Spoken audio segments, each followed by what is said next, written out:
Hello everyone, welcome back to Let's Play Task Force Admiral. Now before we start this, I just want to give a little bit of introduction. So this is my first video of the playable beta build of this game.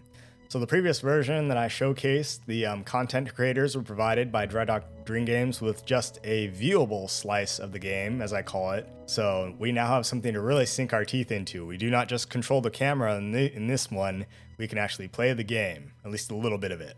So, as usual, I'm going to do this commentary in post, and I want to focus on playing the game and learning the controls, and it's going to be a little bit of a learning curve like any game is. And I'm going to try and provide some constructive criticism of this. What do I see here that's good? What do I see that's bad? And what do I see that's everything in between? So just a reminder that, of course, the game is a work in progress. There are bound to be a lot of missing features. There's lots of glitches, both graphical and gameplay bugs and things like that. And a lot of weird, strange things happening. No game is perfect or does everything. And I certainly don't expect this game to be perfect either. Furthermore, I should mention that I have not received any sponsorship or monetary compensation from the developer. They merely provided me with the download to look at.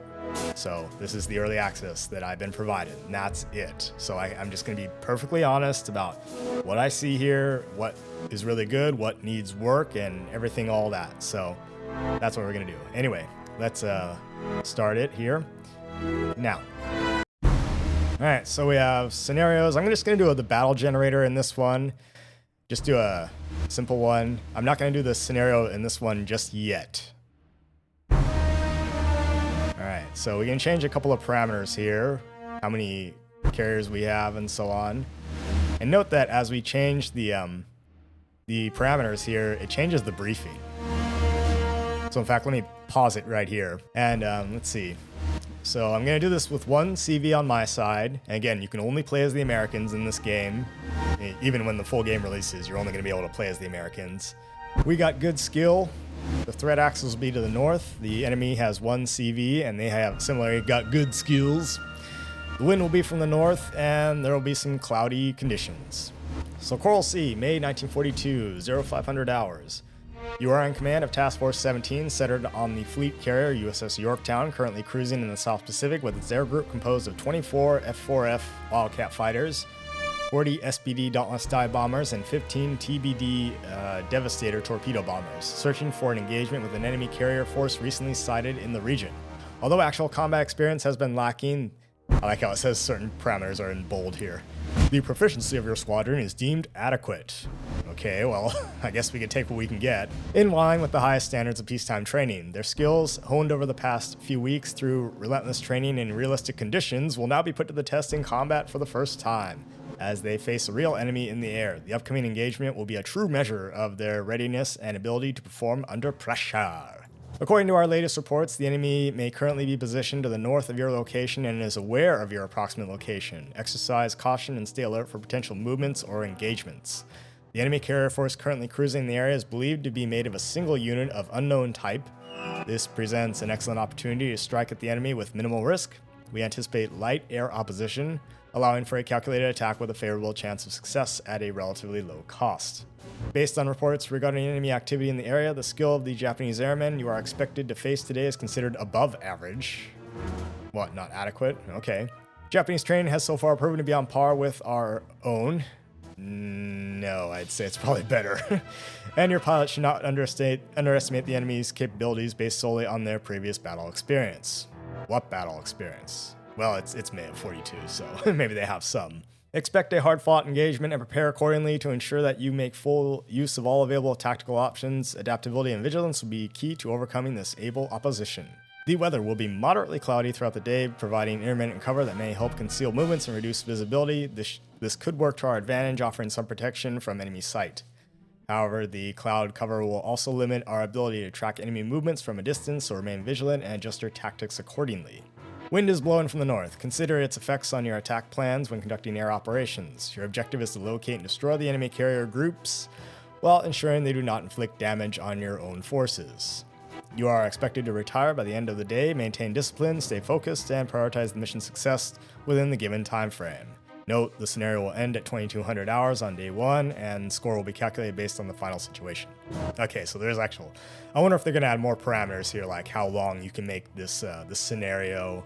If you can change like the location of it, more different types of weather conditions, things like that. Maybe add in like land-based airfields or whatever, things like that. Or purely if you want to make this just a surface battle with no carriers, I wonder if you can have that option as well. I imagine they might add in something like that.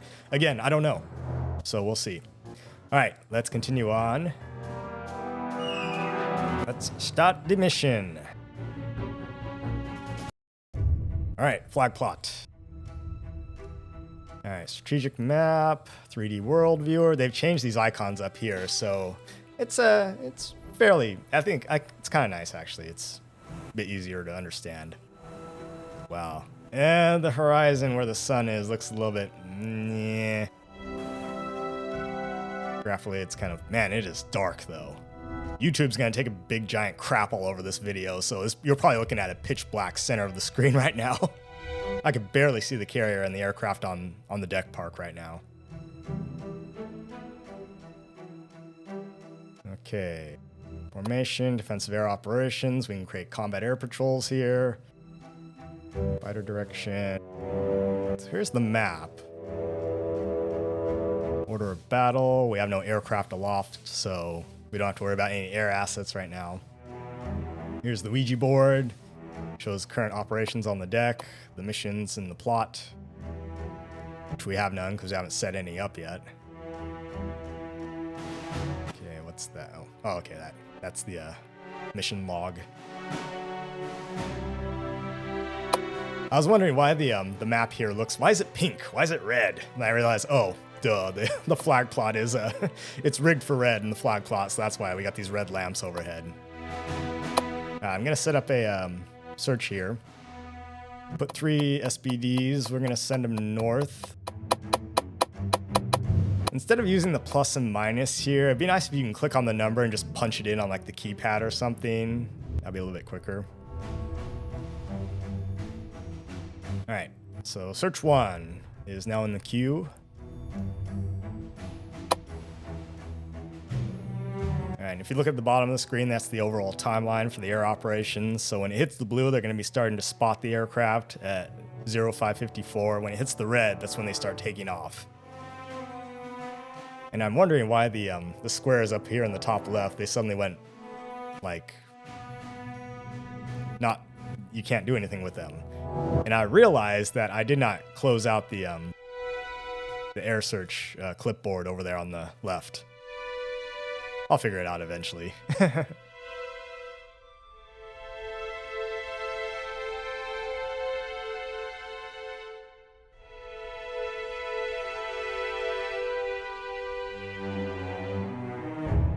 If you click on the individual squadrons in the air plot board there, it gives you the squadron insignia, and I think these are historically accurate, at least to some degree. I don't know if they're randomized or not. Anyway. So here's our strike planner, essentially. But we have no target yet, so I'm wondering if you could preemptively launch a strike, just have them launch all these aircraft, send them off in a certain direction that you think the enemy's going to be from, or if you actually need to select a target for them before they actually launch, before you can give this mission the go-ahead. All right, so we can assign fighters for escort. We have various dive bombers, torpedo bombers. Well, actually, some of these are scouts and some are actual dive bombers. Oh, I said pick contact or any point on map. Okay, so I guess, yes, you can send them off in a general direction. Although, as we see, I don't actually launch a strike during this mission. In fact, we'll get into that in just a minute. So it says I'm still planning that strike. Okay, it's my very first time playing the game. Okay, literally I clicked on the battle generator first. I didn't actually try the Coral Sea battle, but that'll come. Have patience, Grasshopper.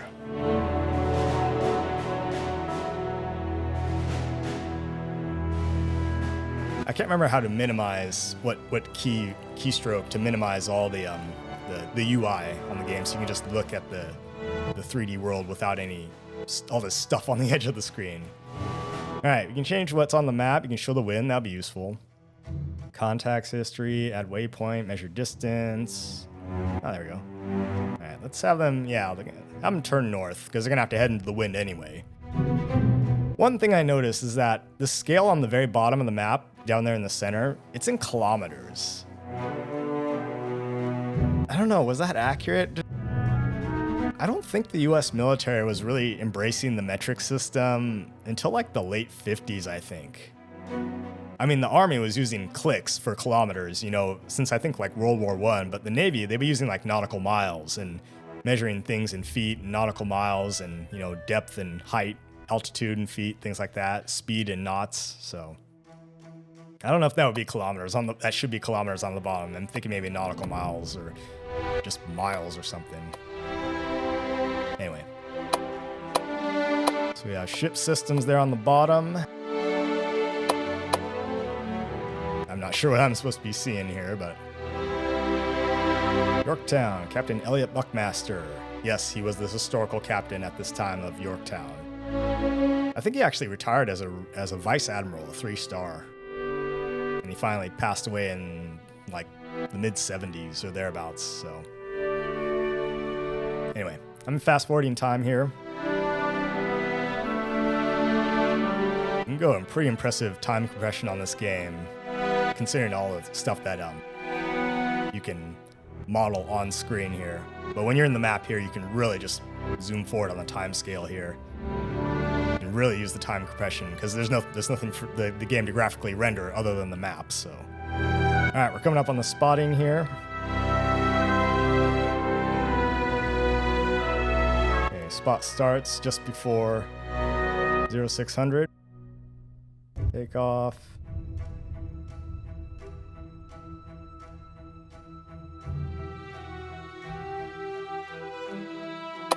And again, because I still have these clipboards open, I need to press the little X there on the right to, there we go. There, see at the top? Now I can access the other parts of the game. See, I figured this out eventually. It's still dark out, man. Where's the carrier? And you guys see an aircraft carrier around here? It's down there. I wish you can click on these icons in the strategic map and automatically jump to them in the 3D world. That'd be kind of nice, but you gotta go to the Orbat here on the left and select the individual unit. Here's a glitch I see.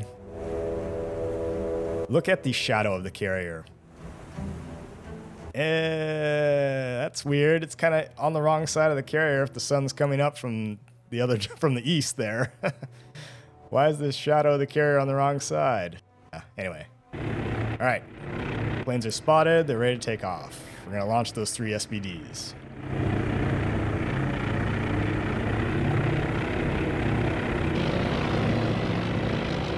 Well, the horizon looks a lot better now. The clouds don't look so flat like we saw there at the very beginning on the horizon when the sun was still below the horizons.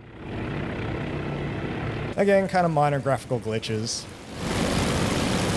Another thing that would be nice, you have the option in the game options here to lower the level of the music, but you need an option to lower the game sounds, the game sound effects, because otherwise you're just hearing the roar of the engines here. So developers, that would be nice if you can include an option to lower, to change the level of the game sound effects, because these aircraft are piston driven, they're loud. Just saying. All right, search 3 dive bombers. I'm trying to figure out now how to click on and center the camera on the dive bombers.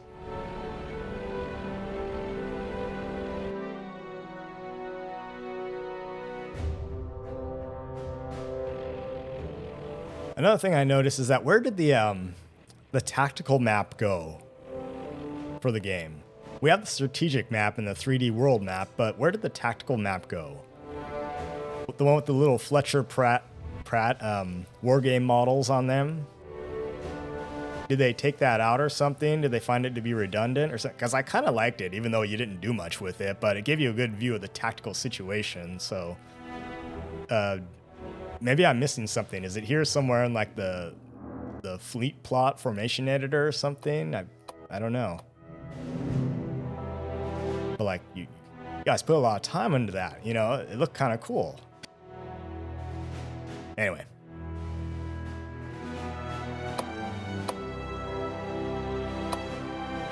Really do like the music so far. I believe they're going to get the same guy who did the music for Sea Power to make additional music for this game. So that'd be kind of nice. That'd be kind of cool. What the music they have so far I think is really good. It's fairly dynamic.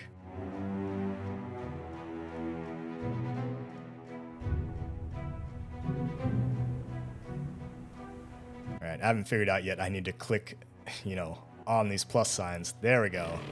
Now we can center the camera. So W short here is in, you know, section 1 about S. Adams. There we go. Get that silhouette against the sun, the rising sun. The moon's just going down over the horizon back there.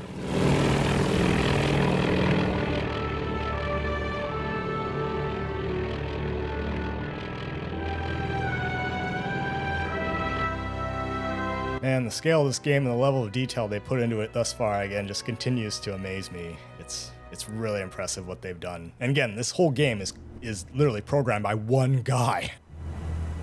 It's nuts. I mean, it's a bigger team than the one working on Sea Power, but still. It's hard to find this level of kind of historically accurate detail, even on like AAA games right now. This game is clearly a passion project for these guys, so I really commend them for that. And being a Pacific War historian, this is right up my alley, so... Okay, so... Those icons have gone gray and they've vanished now, so I'm wondering, did we just lose contact, or... visual contact, or radar contact? I mean, we know where they're going, so... Uh-oh. So destroyer detected incoming bogey. Probably a snooper. Well, it's coming kind of from the northwest, so... Alright, I'm gonna set up a scramble here.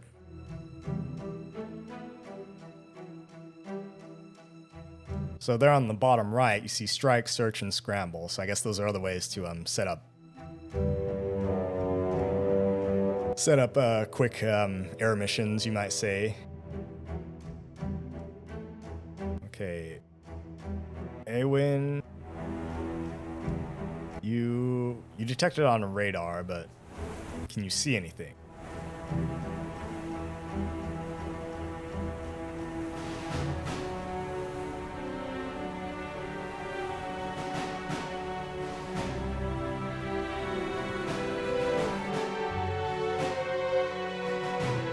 Okay, let's see. Alright, so I'm looking at the log there. Okay, so we cannot change these waypoints here. They're like stuck in that position. Which I guess will be accurate. I mean, presumably you'd still be in radio contact with these scouts here, but... Then again, you know, again, this is not Sea Power, okay? This is not the modern... you know, the modern Navy, you know, the post-World War II Navy. So it's not like we have an E-2 Hawkeye up there, you know, providing airborne early warning and command and control for the aircraft, you know, oh, vector yourself, you know, such and such for such and such to the target, and yada, yada, yada, you know. It's like, no, it's just, these guys jumped in these aircraft, they had their orders, they had a map, a pencil, a ruler, and a stopwatch. And they did geometry, and that's how they navigated. Yes, there were like navigational beacons on these ships and stuff like that, but some captains were like wary of turning them on.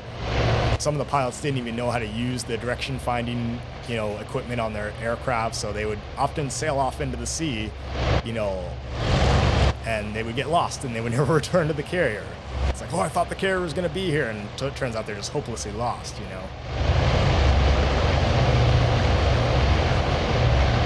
And then kind of the famous, like, Torpedo Flight 19 that got lost, you know, in the Bermuda Triangle, and, you know, most likely it just got turned around and disoriented and they thought they were heading back towards land. In reality, they were headed further out to sea and they just never made it home. Ran out of gas.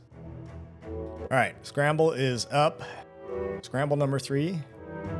Well, it's coming kind of from the northwest, so... All right, fighter direction here. Again, this is my first time playing this game, so I'm just figuring this out.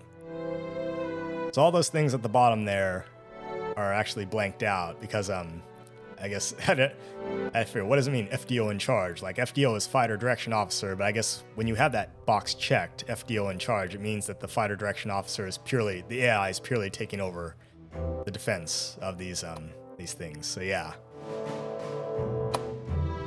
So you can adjust them individually or adjust their orders as you like when you uncheck that.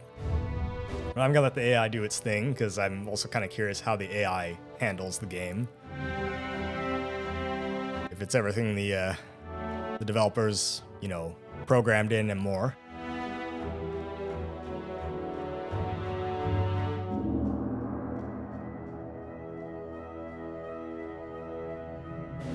Overall, the UI of this game, it's gotten a lot better. Maybe when the manual comes out in full, then this will be a little bit more intuitive. Right now, it's some parts of it, like specifically relating to the air operations, it seems like some of it may benefit from some streamlining or something, but I don't know. I haven't played this game enough to really figure out what's going on. Okay, 0700 comms intel. According to a message we intercepted, Task Force 17 has been detected by an enemy air search asset. Yes, I suspect we have. I was hoping those scrambled aircraft would go after the snooper. Well, it's coming kind of from the northwest, so...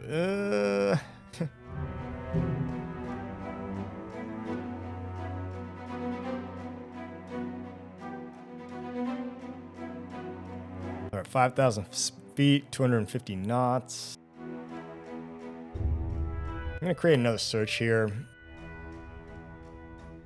going to send 3 more Dauntlesses out to the northwest because that's where it came from. So I'm assuming they're somewhere out there. So yes, even though the parameters when I started this battle said the threat axis was to the north, so apparently there is some randomization in there. It's like, yeah, they're to the north. The northwest specifically, so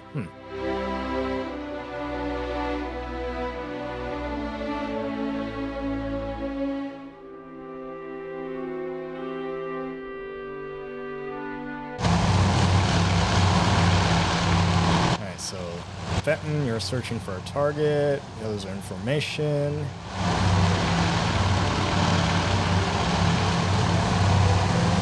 About section 2, Flatley.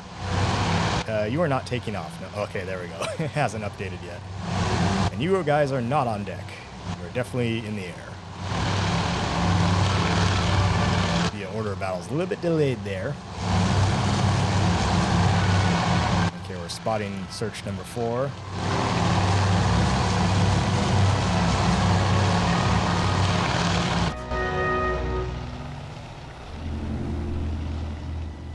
Thus far, on the positive side, I'll say that this game has an exceptional depiction of World War II aircraft carrier air operations thus far.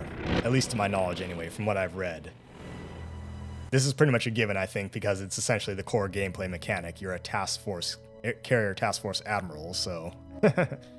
Oh, looks like they're about to recover aircraft. They're pushing the aircraft forward to a deck park. The details on the ships, I'd say, and the aircraft models appear to be better, like more detailed compared to the ones in the earlier, just viewable build that I played like a year and a half ago. So, like for example, the gun tubs on the anti-aircraft guns on the carrier appear to actually have some textures or details on them, as opposed to last time when they looked really flat. So, but I reviewed my my videos I made from the last time I played this game, and yeah, I think there is some added detail to them. Or maybe I'm just imagining things. I could be wrong. All right. So let's see. He's got his gear out. His hook down. He's coming in. He's on his turn to the final. Gonna get in the groove. Let's see how well this game models carrier landings. Which is not so much a landing as it is a controlled crash, as they would say.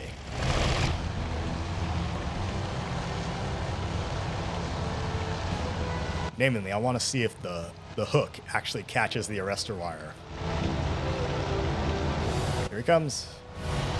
Where's paddles? Where's the guy? The landing signal officer, you know, with the paddles and no crew implemented in the game yet. Hey, he caught the wire. The wire is animated. That's cool. All right. Classic games. C power developers, you taking note?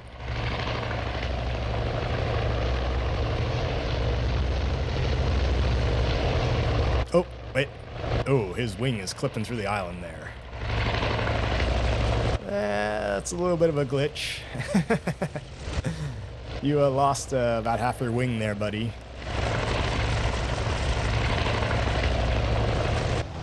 And the propellers just magically instantly stopped turning, so I think they're going to improve the animations on that in the future. Okay, here the next one comes. Alright, we're turning into the wind. And cut. Yep, catches the wire again. I want to see if they all consistently catch the same wire, because from my understanding, eventually the developer wants to implement like aircraft mishaps, both on like takeoffs and landings in the game. So maybe if like you know, the aircraft is damaged or it's rough seas or bad weather, then they catch different wires, or they just simply crash onto the deck, you know, to some extent. So let's see, which wire does he catch? He catches the 4 wire.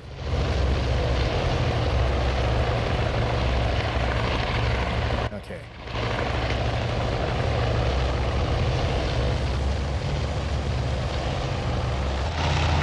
Alright, these guys are on, what is this, the upwind of the circuit.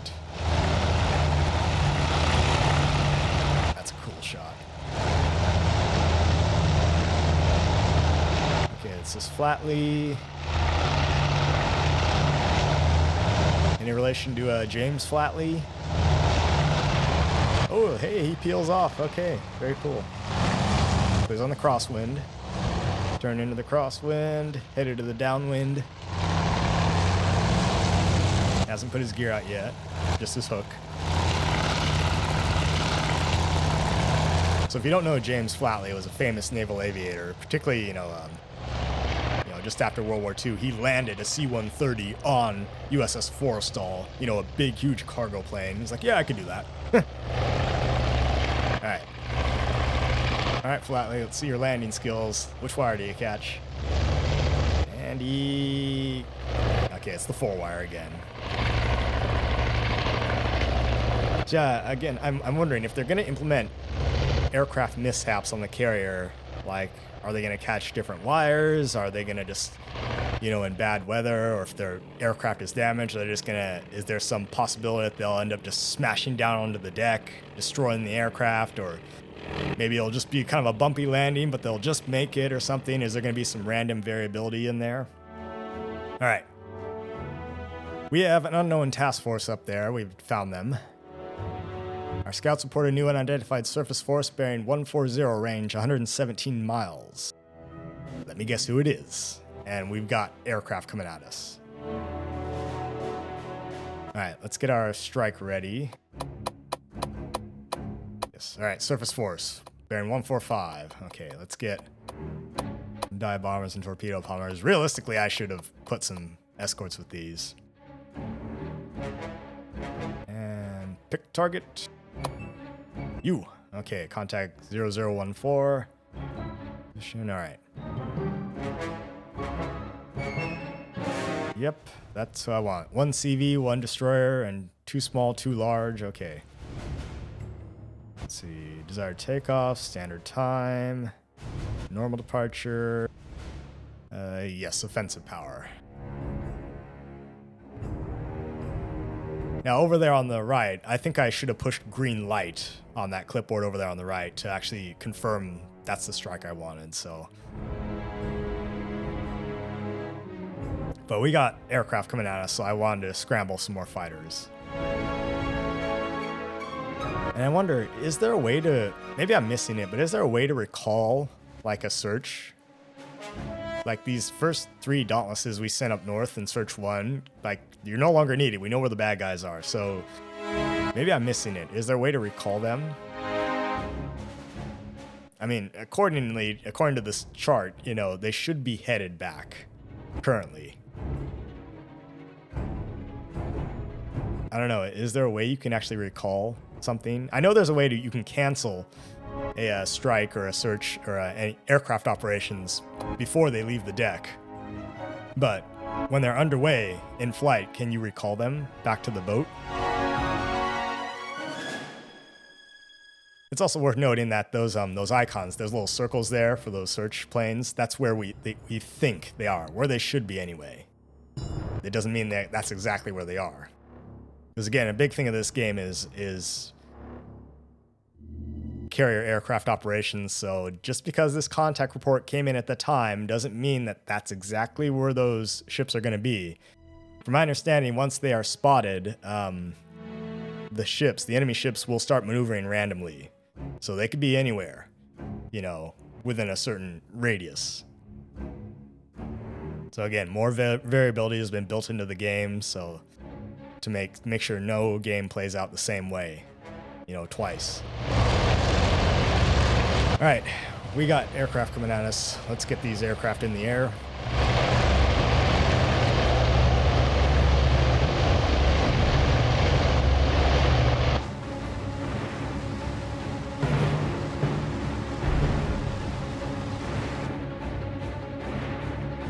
Things are about to get hairy.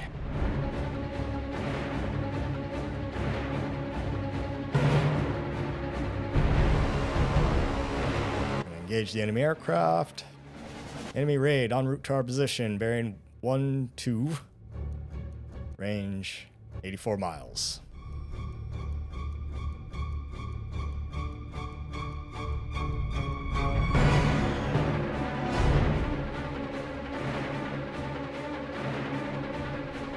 Okay, looks like they're still taking off.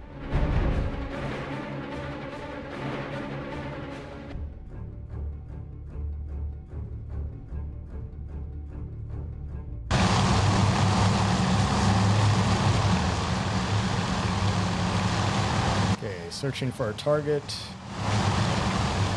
Fenton, you go find him. Oh, how about over there where those black smoke is? Those are shell bursts, buddy.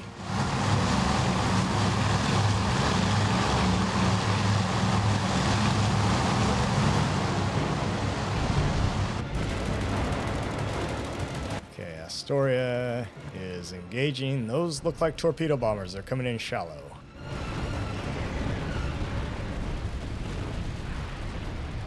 And we got another group coming in over there off the port bow.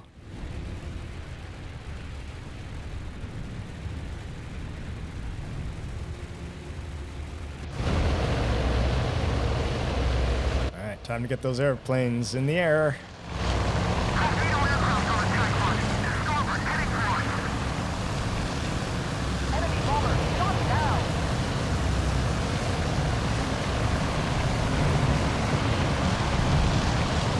Folks, get ready to pucker up.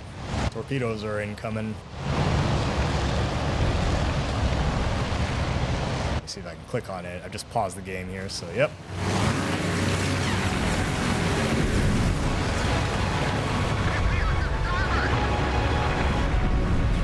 Alright. High-speed screw, torpedo in the water. Okay, yes, come left. Hard to port. Comb those torpedo tracks. Oh. There's another one coming in direct front. Well, don't mind shooting at those aircraft that are flying away from us. We don't care. Shoot at the ones coming at us.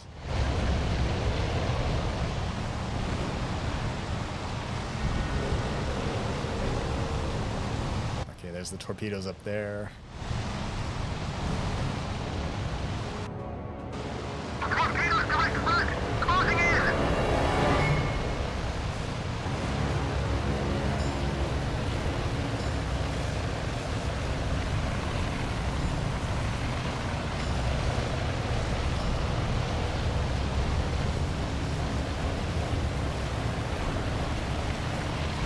straighten out. There we go.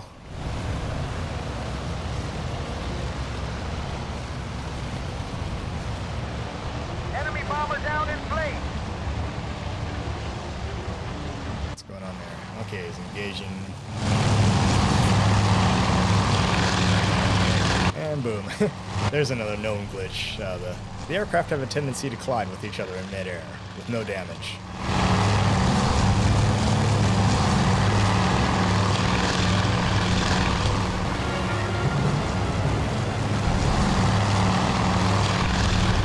Okay, who are you going after?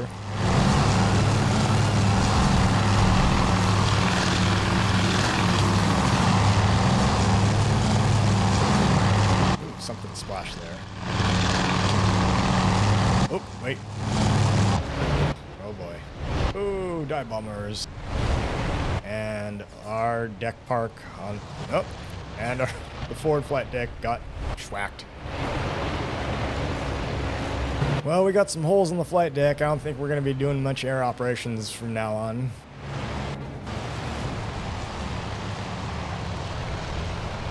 Enemy aircraft hit. He's going down.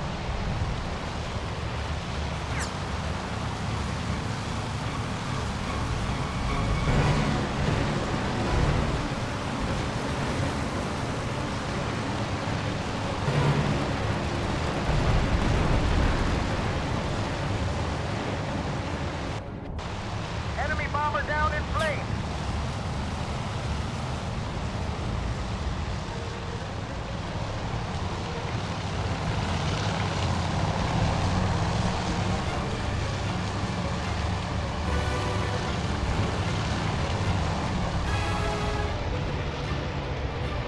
Okay, looks like they dodged all those torpedoes. That's good. Enemy bomber shot down. Flash one bomber.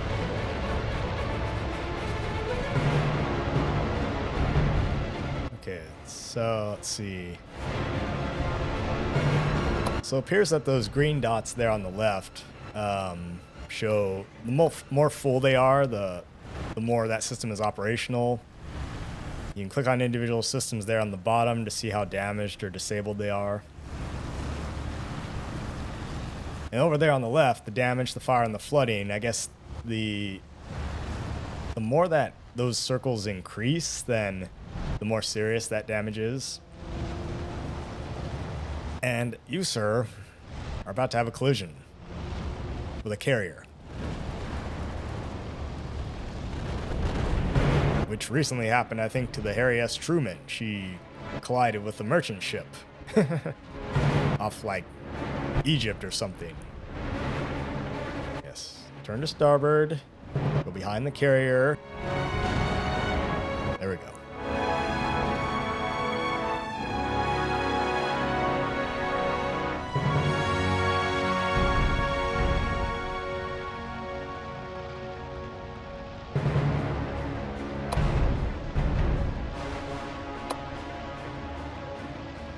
Alright, well, the damage doesn't look too bad. Oh, that fire does not look very good, though. Enemy bomber down in flames.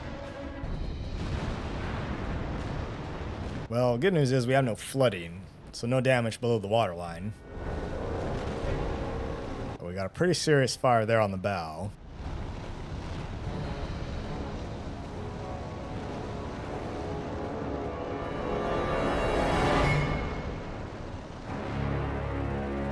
The formation's getting a little bit weird looking here. Okay, so that raid is probably headed back home.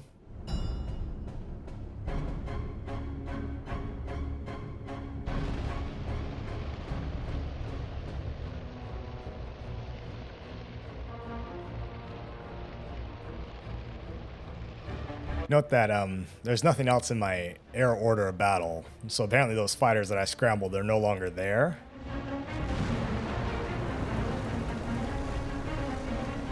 Along with the search planes. Where'd they go? I mean, they can't land aboard the carrier, so I'm guessing that's why they're just taking off the order of battle there. Shot down.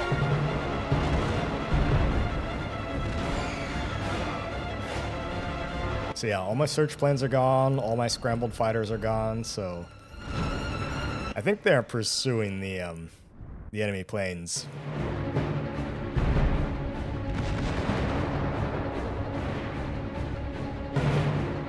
Yeah, so my airplot status board still shows that they're up.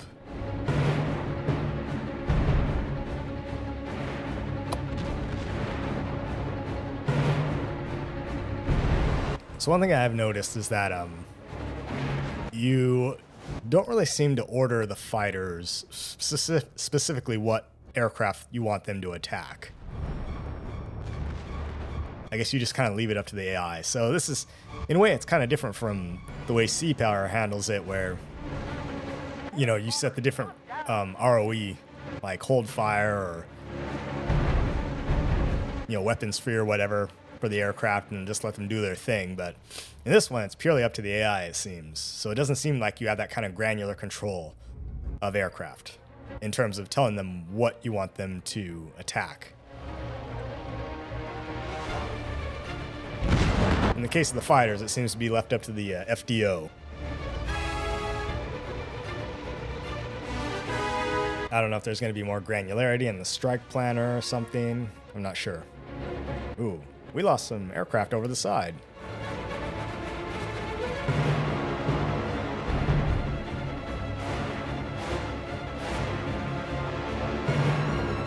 Enemy bomber shot down.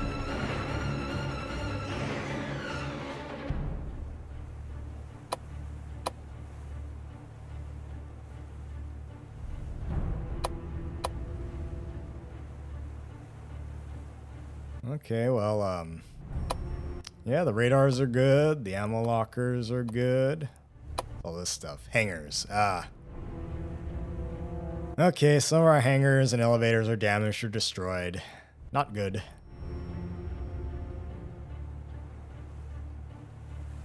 Oh, I see. Oh, Astoria and Morris were shooting down aircraft with their AA guns. Okay.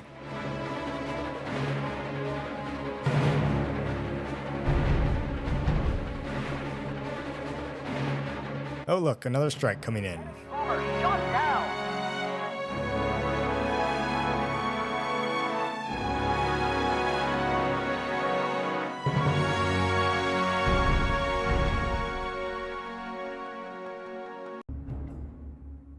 Okay, more contacts coming in. We cannot scramble fighters. We have really no ability to defend ourselves except with our anti-aircraft guns. They're 6 nautical miles out and closing.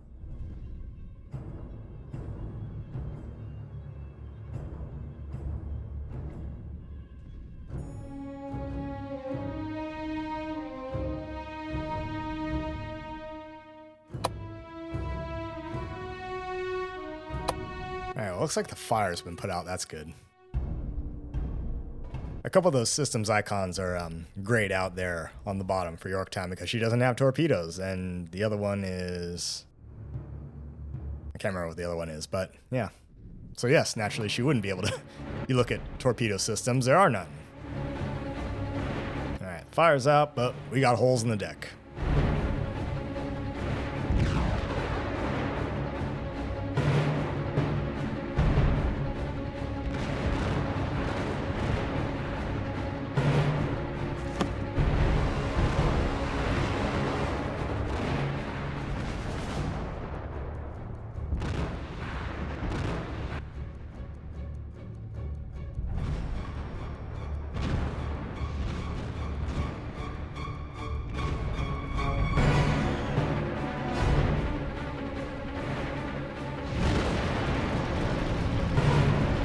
Okay, more torpedo bombers.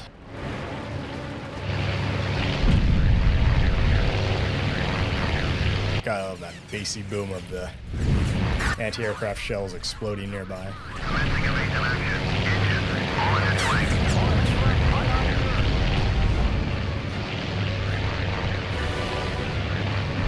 Alright, here they come.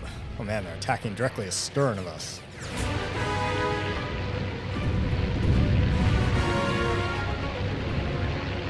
So I mentioned in the previous, the viewable build, in my commentary on those videos, the tactics for the artificial intelligence for attacking you know, they do try to do hammer and anvil attacks, that is attack from different directions, but you know, it's not always ideal. So again, this game does feature realistic historical tactics.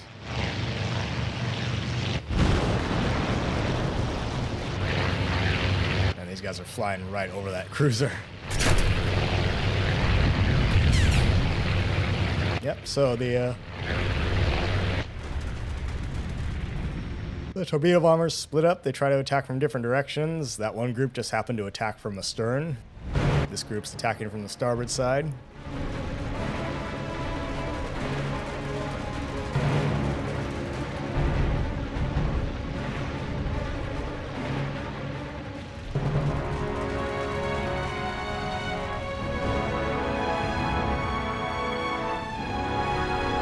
Some damage. She's only making 15 knots for some reason. Well, she is leaking oil, so.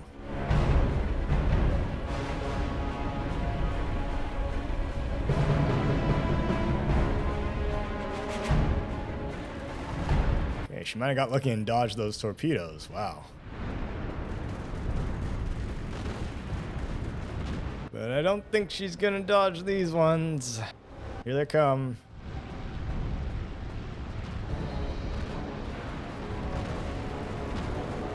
Oh yeah, looks like she's gonna take a torpedo. Enemy bomber down in flames.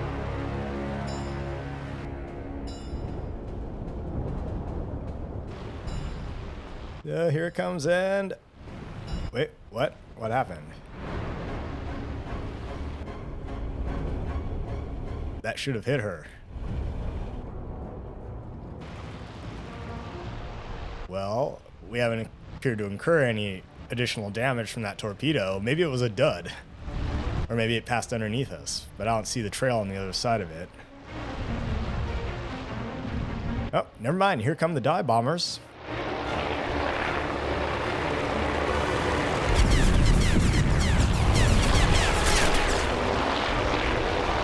Ooh, they hit us on the aft deck again.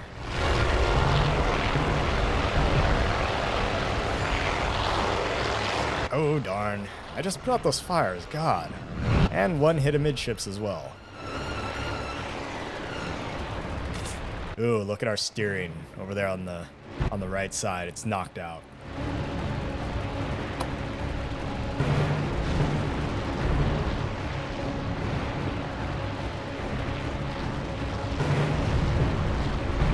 Looks like we got a fire in the smokestack there. That can't be good. Wow, they put the fire out on the bow pretty quickly there.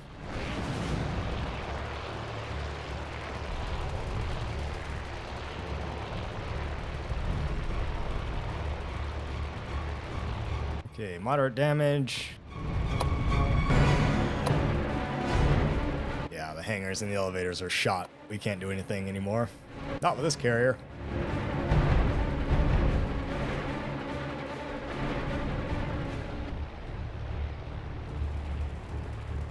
Oh, all of a sudden you're making more speed now. You're doing 20 knots.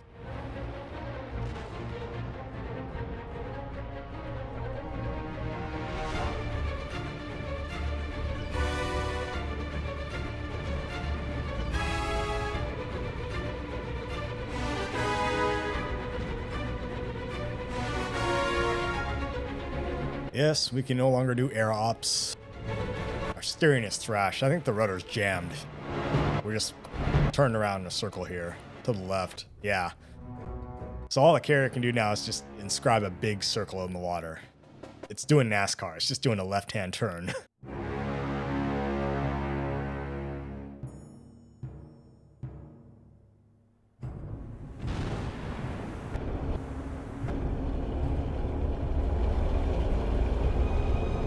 It's funny here. Her rudder doesn't really seem... Yeah, it seems maybe slightly like it's going to the left, but it says there's two rudders there. One of the rudders is okay. I only see one rudder. Am I missing something? Is there an auxiliary rudder here?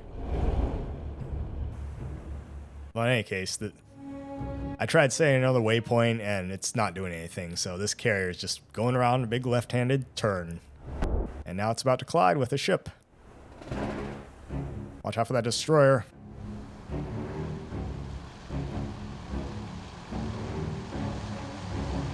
Okay, watch this. Well, that's some good. All of a sudden you can turn right now, huh? I thought you could only turn left.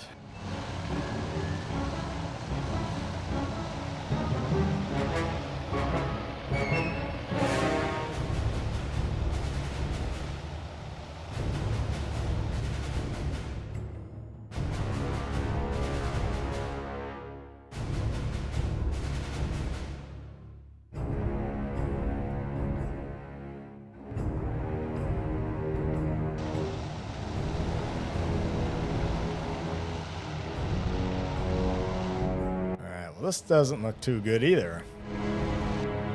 Looks like she's going to come close to hitting this cruiser that's coming up here off the port side. No, don't turn. No, should turn the other way. You idiot. We're going to collide. We're going to collide with a heavy cruiser. All right, watch this. All of a sudden, both of these ships...